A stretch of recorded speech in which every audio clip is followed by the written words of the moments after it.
It's Donovan Everett from Cape Racing, and I'd just like to say it's an absolute pleasure to be involved with Intrabet and Cape Breeders in this golf day today here at Pearl Valley.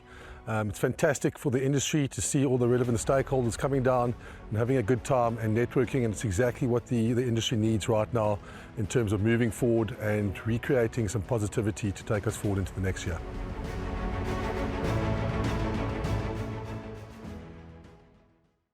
We're on to race number 6 now. That'll jump at 15:35. It's over the sprint trip, 1,000 meters, track and ball gaming, FM 71 handicap for fillies and mares. Principal contenders for me, Sheldon, are numbers 3, Vision of Will, and number 4, Hereinafter. Now, Vision of Will is currently trading at around about 2-1, and then Hereinafter at around about 35-10. There isn't going to be much separating these two runners, but I'm narrowly going to be in the camp of number 3, Vision of Will, with Rachel Vinegar aboard, taking the 1.5 kgs off. This horse is holding some solid form here. This is a small and compact field, so I do believe that these two could be fighting it out.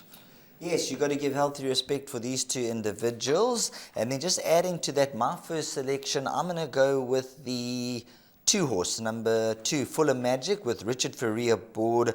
And the only reason being is that the latest runs, if you look at the penultimate run behind War Empress, the average rating was an 81. Behind Hot Pearl, an 80. And an 89 behind Pelargonium.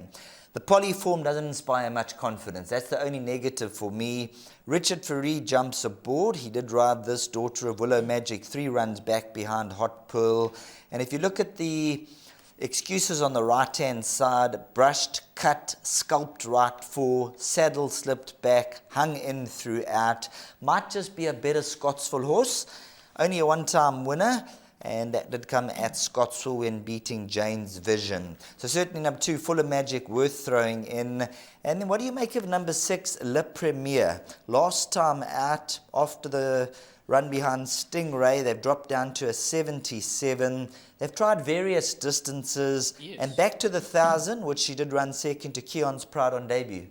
Yeah, that's very interesting, Sheldon, because I know that Dennis Bosch does rate the horse. It was a very, very good debut effort on that occasion when eating up the ground late in the day, finishing second. That was over the 1,000-meter trip, and we know that this horse has got a real good turn of foot. So like you said, they've tried different distances and they've brought this horse back to 1,000 meters, and we know that the speed is most likely going to be on here in this 1,000-meter race, and you could get a horse like number 6, Le Premier, flying from the back of the field, but has been slow once in the career, so hopefully this horse can jump well, and with a solid speed, solid tempo being on, has the scope to do well. 100% right. And then to make things a little bit more interesting, a horse like number 5, Magically, with the 4 kgs off the back, course and distance, 5 wins, 6-time winner Magically.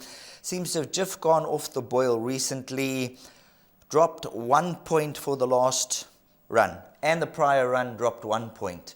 So for me, that's my pet hate, that dropping of 1 point. But the 4 kgs off the back could just see number 5 Magically as one of the roughies in the race. But all in all, race number 6, not cut and dried. You be the judge. We've given you our selections and our thoughts on race number 6. And let's see who comes out on top and ends up in the winner's enclosure.